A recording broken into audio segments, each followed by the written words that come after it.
Well, many thanks indeed to Vinges for their very kind invitation to take part in this event, and many thanks to our chair for her too generous introduction. I do describe myself as a skeptical Europhile because I've spent quite a large part of my career working in European institutions. I've seen them from the inside, and there are things that we could do better. But I am absolutely convinced of the importance, the geopolitical importance of the European Union and of the importance for the United Kingdom of remaining a member. I nail my colours to the mast on that. There's a story that was told to me by Jean Rey, who is one of the early presidents of the Commission of the European Communities. Apparently during a meeting of the Commission in the early 1960s, the great Walter Holstein, who was the first president of the Commission, was being criticized by colleagues for having changed his mind about an issue. And he responded to that by saying, "I always reserve the right to be more intelligent today than I was yesterday." One of his colleagues, I think it was Jean Rey, said to have piped up, "Well then, in that case, let's adjourn until tomorrow." But I like that story because it seems to me to illustrate exactly what the European Union is about. It's about Europe being more intelligent today than it was yesterday. And by yesterday, I'm referring to the first half of the 20th century. Europe has been the antidote to the terrible history. The European Union has been the antidote to the terrible history of European nationalism. And we must do nothing that might weaken it. Now, I have to turn to my theme, which was entitled, well, it is entitled, "The UK's New Settlement Within the EU, a Reform Package for the Whole Union." The principles are designed mainly, notably, to prevent discrimination between individuals and businesses based on the currency of the member state to which they belong, to preserve the integrity of the single market, and to protect non-members of the Eurozone against the financial costs of ensuring its stability. They are fully compatible with the existing EU treaties because they simply spell out what is already implicit in various texts, such as the prohibition on discrimination on grounds of nationality.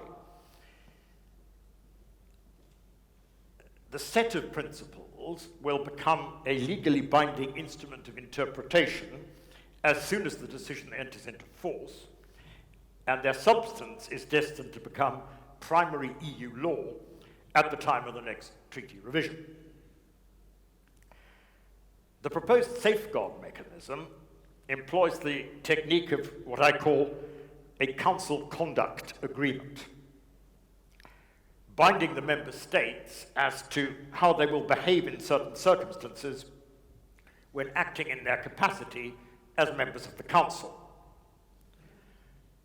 By making a reasoned case that the legislative proposal under consideration infringes one or more of the economic governance principles, a single member state would be able to interrupt the decision-making process.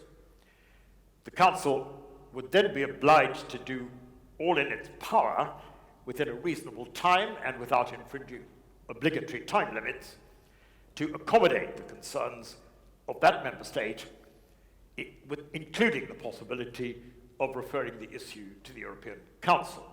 Now, the clever thing about this arrangement is that it will be added as a new provision to an existing EU measure, Council Decision 2009-857, which established a similar procedure to protect member states in the minority under the rules on qualified majority voting that came into force in November 2014, where the threshold is achieved by a relatively narrow margin.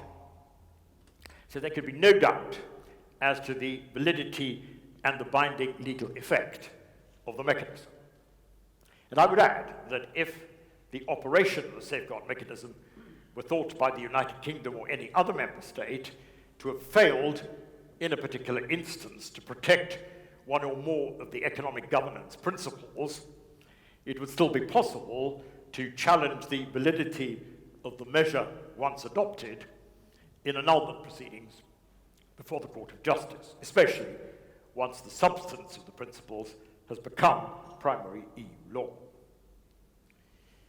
Now, I spent rather a long time on the economic governance section because that seems to me to address a constitutional issue which has hitherto been neglected, and which is as important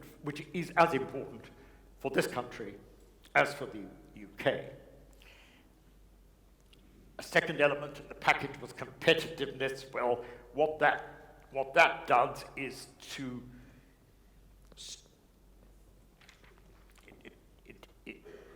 it's concerned essentially with reinvigorating EU policies of particular interest to the UK, and I would say to Sweden, namely strengthening the internal market, improving legislation, reducing regulatory burdens on business, and promoting an active trade policy. What's not to like about that?